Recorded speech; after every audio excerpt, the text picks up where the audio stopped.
Je pense que je commence à voir votre mère. Parce qu'elle me dit parce que je lui manque, je lui manque, je lui manque. Elle aurait eu besoin de moi, besoin de moi, besoin de moi. Et excusez-moi, votre maman, elle avait un chien ou pas? Parce qu'on est encore sur les chiens là. Oui, oui. On parle d'un chien, elle me parle de souffrance. Elle me dit qu'elle a connu plusieurs hommes, votre maman? Oui. Elle a eu plusieurs hommes dans sa vie. Elle dit que c'était un peu décousu tout ça. Totalement. Ça aurait demandé un peu de ménage. Enfin, elle a l'air de dire que ça aurait dû être plus rangé comme vie. Elle dit je me suis laissée aller à faire ce que j'avais envie sur le moment. Elle avait un tatouage, votre maman? Non. Vous avez fait un tatouage pour elle, vous? Oui. Ah ok. Ah, attendez, elle me montre un bras avec des tatouages, ok. Donc c'est vous qui avez fait un truc sur votre bras pour elle, c'est ça? Ouais. Ok. Elle me dit qu'il y a eu une déchirure dans sa vie suite à son divorce. Comme s'il y avait eu beaucoup de choses qui avaient basculé pour elle à partir de ce moment-là. Elle dit qu'elle n'avait pas été préparée à ça, et là elle me montre ses rapports avec sa mère, et apparemment c'est pas si évident que ça. En tout cas, je crois que c'est sa mère parce que c'est une vieille femme qu'elle me montre, et elle me montre que c'est dur entre elles, que cette femme est fermée. Elle est dans le jugement, elle dit. Ouais, totalement.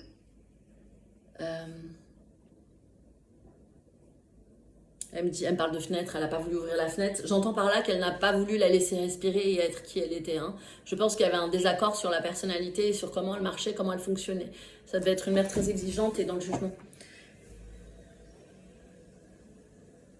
Et elle dit que de cette manière, elle a aussi fermé la porte à mes petites filles. Quelque part, hein, selon elle. Elle me dit, du coup, j'étais toute seule à gérer tout ça. Alors, j'ai cherché machinalement des hommes pour m'aider à porter tout ça. Voilà. Elle dit que c'était jamais le bon. Et elle me montre des cartons. Vous avez dû déménager? Les cartons, ça évoque pas mal de choses. Parce que des souvenirs que j'ai dans la maison qu'on vivait avec ma mère, le peu de temps que j'ai vécu chez elle, il y avait plein de cartons. Ah, d'accord. Elle buvait un peu, votre maman? Beaucoup. Ouais, j'ai vu. Hein. Depuis tout à l'heure, j'ose pas le dire, j'attendais d'être sûre parce que c'est un peu délicat, mais je vois qu'elle boit. Hein. Donc, elle est partie de maladie, de toute façon, vu son âge. Enfin, je crois, hein, mais ça, c'est peut-être de la logique. Hein.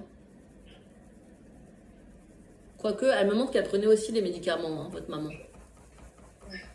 Et elle mélangeait ça avec son alcool. Hein. Ouais. Alors, je pourrais pas vous dire comment elle est décédée, hein, mais au moment où je me suis dit, c'est sûr, elle est partie de maladie, elle m'a montré quand même les médicaments qu'elle mélangeait avec l'alcool. Hein. Parce que il faut toujours que j'enlève mon cerveau et ma logique et que je me laisse juste sur... Alors, attendez. Elle me dit, je me suis laissée aller. Elle dit qu'elle avait plus de force, qu'elle s'est laissée un peu couler. Hein, que je sais pas comment elle est partie, mais c'est sûr qu'il y a une part de volonté là-dedans. Elle me montre qu'elle avait plus de force, qu'elle en avait marre. Elle est pleine de larmes dans les yeux. Là, elle me montre comment elle était avant, hein, d'accord? Ça veut pas dire qu'elle est comme ça maintenant, mais elle me montre que... Oh là là, puis elle utilise un mot là... Vous êtes un peu dur avec vous-même, madame. Elle me dit dépravée, vous voyez? Elle me dit ça. Donc je pense qu'elle a beaucoup de jugement sur elle-même. Mais elle me montre qu'elle a quand même baissé les bras. Je suis désolée de vous dire ça, mais elle me montre qu'elle a baissé les bras. Que pour elle, c'était vraiment trop difficile. Elle me dit j'étais très imbibée, c'est le terme qu'elle utilise. C'est-à-dire qu'elle ne voyait plus clair. Au bout d'un moment, en fait, on sent que le cerveau, si vous voyez, elle est plus en capacité de réfléchir convenablement parce qu'en fait, elle est trop embuée ou embrumée. Enfin, vous voyez ce que je veux dire? C'est ça que je vois. Est-ce que je peux poser Oui, bien sûr, dites-moi. C'est vrai que son décès, on n'a jamais vraiment su si c'était intentionnel ou pas, puisque on a retrouvé effectivement des médicaments. Elle était alcoolisée, mais on ne sait pas si... C'est moite-moite. De ce qu'elle me montre, c'est moite-moite. C'est-à-dire que c'était pas la première fois qu'elle mélangeait les médicaments avec l'alcool. Elle dit que ça passait mieux comme ça. Mais elle savait qu'au bout d'un moment, arriverait ce qui devait arriver. Mais elle s'est pas dit ce soir précisément je vais mourir. D'ailleurs je sais pas si elle vous a laissé une lettre ou un truc comme ça m'étonnerait. Mais oui, parce qu'elle s'est pas dit précisément ce soir je vais mourir. Elle s'est dit je me sens pas bien, je vais en reprendre une dose pour pouvoir me calmer. Mais elle savait qu'en faisant ça, un jour elle allait mourir. Vous comprenez ce que je veux dire? Mais c'était pas dans l'idée je me tue aujourd'hui. Mais pour elle, elle s'est tuée à petit feu en fait. Elle me dit bien, vous voyez depuis tard je vous dis ça, hein, parce que moi je ne fais que... Elle me dit j'ai baissé les bras, je me suis laissée aller. Vous voyez depuis tout à l'heure elle dit ça. Donc c'est une manière de vous dire... elle me dit, j'ai pas d'acte intentionnel là-dedans. Elle était un peu dans le déni, vous voyez. Je vais en prendre un peu, puis je vais en prendre un peu. Mais il y avait une profonde déprime, un profond sentiment de solitude, mais surtout un sentiment qu'elle ne s'en sortirait pas. Elle ne trouvait pas le courage de s'en sortir de son alcoolisme. Et elle me montre qu'elle avait des tremblements, que si elle buvait pas, elle se sentait vraiment pas bien. Et que, en fait, elle en était arrivée à un point où il aurait fallu qu'elle se fasse sevrer et aider pour se faire sevrer, sauf qu'elle voulait pas, sauf qu'elle pouvait pas. Elle me dit aussi qu'il y avait aussi les factures. Elle me dit il y avait les factures qui s'amoncelaient. Elle me dit il y a les factures qui s'amoncelaient et ça l'a déprimée complètement. Elle savait qu'elle n'en s'en sortirait pas financièrement non plus. Oui, effectivement, à son décès, on a retrouvé énormément de dettes Oui, impayées. ouais. Donc elle me dit que ça... Et puis apparemment, mais je ne sais pas si vous êtes au courant, elle me montre qu'apparemment elle se serait aussi disputée avec une amie. Ouais. Elle montre qu'elle avait plus le soutien d'une amie ou qu'elle s'était disputée avec une amie. Et que ça, elle me dit, je sais très bien que c'était de ma faute. Elle dit que bon, je pense qu'elles ont dû se disputer parce que sa copine lui disait de se prendre en main, à mon avis. Et maintenant, alors comment ça va? Elle a retrouvé une femme là-haut, mais je parle pas de sa mère là, je parle de quelqu'un qui pour elle est comme une sœur. Oui. Ça vous parle ça? Oui, oui. Ah, d'accord, ok. Ça a été son gros trauma de vie, je pense, c'est le décès de sa sœur. Ah, donc c'est vraiment sa sœur, ok. Et ensuite elle me rajoute, j'ai été triste de te laisser, toi aussi ne crois pas. Mais elle me montre, enfin elle m'a montré tout à l'heure que je vous ai vu lui crier dessus en fait. Je vous ai vu vous fâcher contre votre maman, je vous l'ai pas dit mais je vous ai vu. Ouais. Ce qu'on peut comprendre, hein. Mais du coup... Apparemment vous étiez assez fermé à elle, vous vouliez plus en entendre parler de votre maman. Hein. Ouais, il y a une période. En tout cas, d'après ce qu'elle me montre... au niveau émotionnel, vous êtes complètement coupé d'elle. Ce que je ressens, c'est que s'il fallait faire des choses, jeter des poubelles, vous avez jeté des poubelles. En tout cas, s'il fallait faire des choses, vous les faisiez jusqu'à un certain point. Mais émotionnellement, vous êtes protégé, quoi.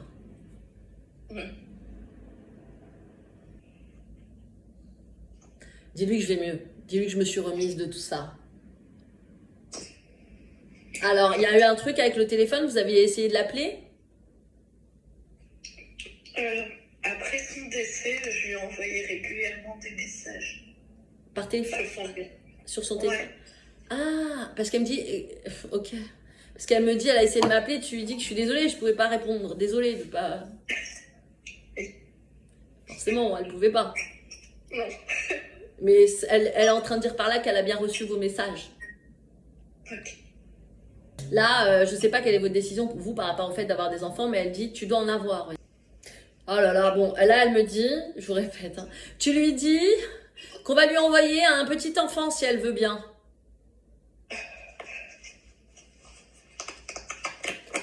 Parce qu'apparemment, ça vous ferait beaucoup de bien de tenir un enfant dans vos bras et de le choyer. Faut pas qu'elle rate cette opportunité pour elle d'ouvrir son cœur. Et de se laisser aller à aimer. Vous voulez pas d'enfant ? Alors, pendant longtemps, j'en ai pas voulu. J'ai quelques soucis de santé qui me compliquent le fait d'avoir un enfant. Mais c'est vrai que depuis que j'ai découvert que je pourrais potentiellement pas en avoir naturellement, j'ai changé d'avis sur le sujet et effectivement, je souhaite... Ah d'accord, bah voilà, c'est pour ça qu'elle vous dit qu'elle va vous envoyer un enfant pour peut-être vous rassurer et vous dire que vous allez en avoir si vous le souhaitez, d'accord ? Bon bah voilà, dis-lui qu'elle va y arriver, dis-lui qu'elle va réussir, dis-lui qu'elle est bien ordonnée, que sa vie est bien rangée, que tout est astiqué. Vous êtes maniaque, vous ? Vous rangez tout ? Vous aimez bien J'adore quand tout est rangé? ranger. Ouais. Ouais. Alors du coup, qu'elle arrête de faire ça maintenant. Passer un peu moins de temps dans le ménage, on dit. Ou à ranger, ou à ordonner. Vous avez des fleurs chez vous? Ouais, des plantes. On m'a dit oui, par contre ça, oui, occupez-vous des fleurs. Donc votre maman va bien. Elle a retrouvé, oh mais pourquoi je vais lui dire ça, ça va pas lui parler. Elle a retrouvé son ourson, de quoi me parle-t-elle? D'un doudou, je crois. Elle a retrouvé... Elle a noté les peluches, donc ça m'étonne. Ah d'accord, pardon, vous voyez, c'est pour ça que je le dis même quand ça me paraît dingue, parce que je me dis, mais qu'est-ce que je vais lui dire là? Donc voilà, elle a retrouvé... Bon, ce que j'allais dire, c'était un doudou, mais des fois je me dis c'est complètement débile, donc elle me rajoute un truc pour que vous compreniez bien que c'est elle, vous voyez. Donc elle a retrouvé ses doudous, sa sécurité, sa sœur. Elle m'a montré tout à l'heure qu'elle dansait, elle se présente jeune, hein. Elle est vive, elle est heureuse, elle est en plein air, un peu une vie genre baba cool autour du feu dans la nature, hein. Je vous parlais tout à l'heure de nature, mais dans la bonne vibe, elle dit, hein. C'est pas, on n'est pas, voilà. Donc là, elle se sent libre d'être votre mère. Elle a retrouvé une liberté d'âme parce que l'alcool l'alourdissait énormément.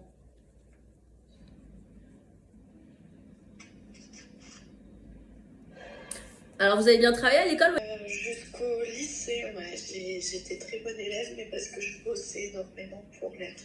Ok. Ah bah, elle me dit que vous avez bien travaillé à l'école, oui, donc c'est bien de vous qu'elle parlait. Mais c'est vrai qu'elle était assez fière. Ah ouais, elle me dit, je suis fière de ma fille, j'aurais jamais cru ça, ou je sais pas quoi. Elle dit, ça venait pas de moi, c'est pas possible. Il y a de l'étonnement, quoi. Par contre, elle dit, et qu'est-ce qu'elle a fait de tout ça? Pas grand-chose. C'est vrai.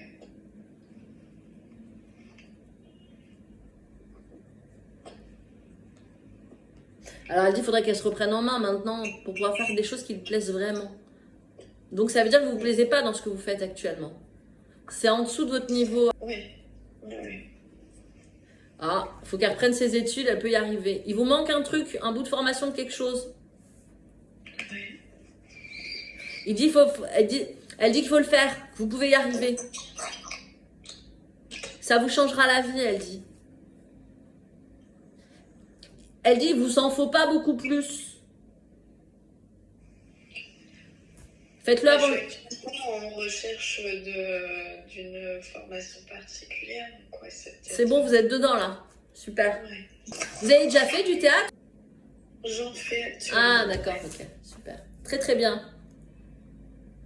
Elle dit c'est très bien. Elle dit que parfois elle est avec vous quand vous jouez. C'est le soir? Parce qu'elle me dit des fois le soir. C'est le soir? Généralement, c'est en fin de journée. Ouais, elle me dit je suis avec toi. Quand vous vous sentez inspiré là, quand des fois vous vous laissez aller dans des performances et que vous dites des trucs que vous auriez jamais pensé que vous alliez dire, vous faites de l'impro un peu? Oui. Ah ok. Mais je pense que vous êtes bonne parce qu'elle me montre que vous êtes assez inspirée. Ouais, c'est plutôt vrai, ouais. Et elle me montre qu'elle est avec vous. Et qu'elle aime beaucoup cette phase, cette quoi? Cette part de votre personnalité où vous vous lâchez la grappe, où vous acceptez qu'on vous regarde et où vous agissez sans vous auto-juger. C'est pour ça qu'elle essaie de vous aider quand vous faites ça. Elle dit que après sa mort, elle a découvert d'autres facettes de votre personnalité qu'elle ne soupçonnait pas, avec pas mal de richesse. Et c'est fort possible. Et qu'elle est contente de voir que vous êtes capable de vous amuser, de rigoler et de vous lâcher. Elle dit parce qu'à cause de moi, elle aurait pu tout retenir toute sa vie. Son énergie vitale, elle dit. Parce que vous auriez pu avoir peur de vous-même et que si vous relâchez les choses, ça aille trop loin. À cause d'elle. Mais elle est contente que ça ne soit pas le cas. Et elle vous invite à vous laisser aller davantage. Alors, elle vous embrasse très très très fort. Elle vous demande, si vous le pouvez, d'embrasser aussi vos autres sœurs. Oui. Et elle dit, en partant, qu'elle pense que c'est mieux ainsi pour tout le monde, qu'elle soit partie. Pour elle-même et pour vous, elle dit.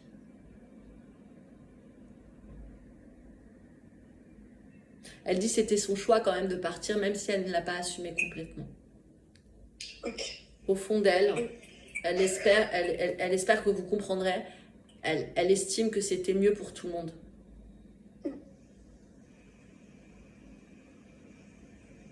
Elle dit qu'elle avait beaucoup vieilli, qu'elle avait pris beaucoup de rides, alors qu'elle était belle. Et elle n'aimait pas cette vieille peau de vache, je sais pas comment elle dit, mais... La peau fripée qui descendait. Ouais, voilà, elle dit qu'elle n'aimait pas du tout se voir comme ça. Et ça fait partie aussi des raisons qui fait qu'elle voulait plus, quoi.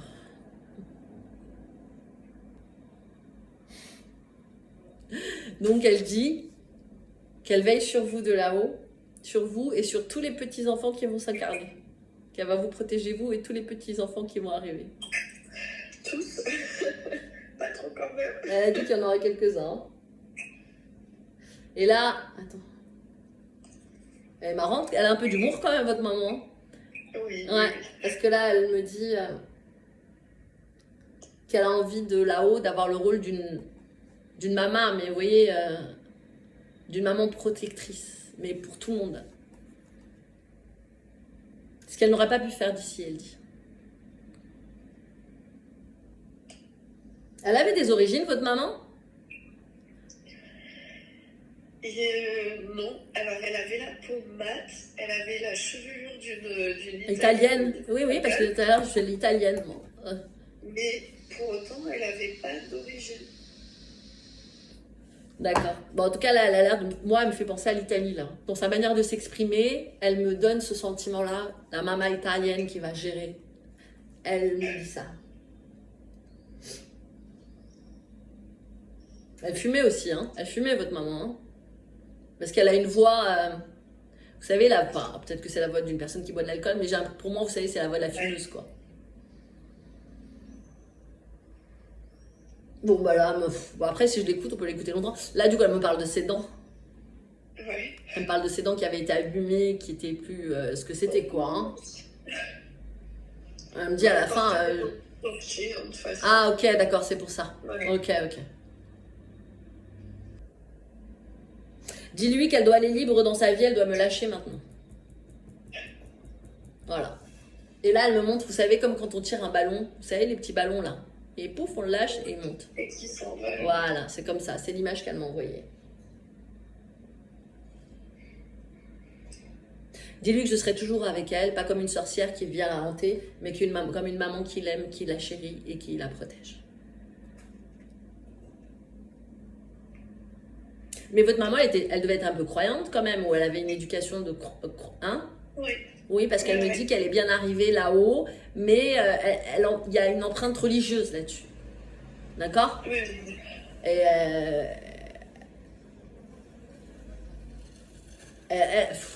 je vous répète ce qu'elle me dit. Elle s'est lavée de tous ses péchés. D'accord? Elle s'est purifiée, quoi. Elle a été acceptée, elle dit.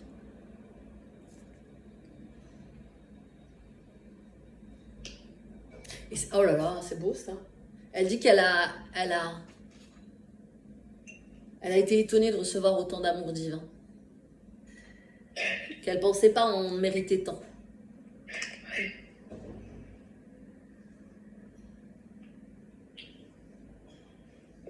Voilà. Voilà en gros. Merci. Et votre mamie, la mère de votre mère est toujours en vie ou pas? Non. Non. Par contre, je suis pas sûre que votre mère lui ait pardonné à sa mère. C'est fort possible. Ouais. Ah ouais? Parce que là, de ce qu'elle me montre, les liens sont pas extraordinaires. Non. Ouais. Elle lui en veut beaucoup, elle dit. D'accord? Bon, je sais pas de quelle histoire on parle, mais elle en veut énormément à votre mamie et du coup... elles sont pas au même endroit. Mais elle a rejoint sa sœur. Voilà. Ça, c'est le principal. Ça a été la grande histoire de sa vie. Ouais. Donc, c'est le principal qu'elle soit avec elle.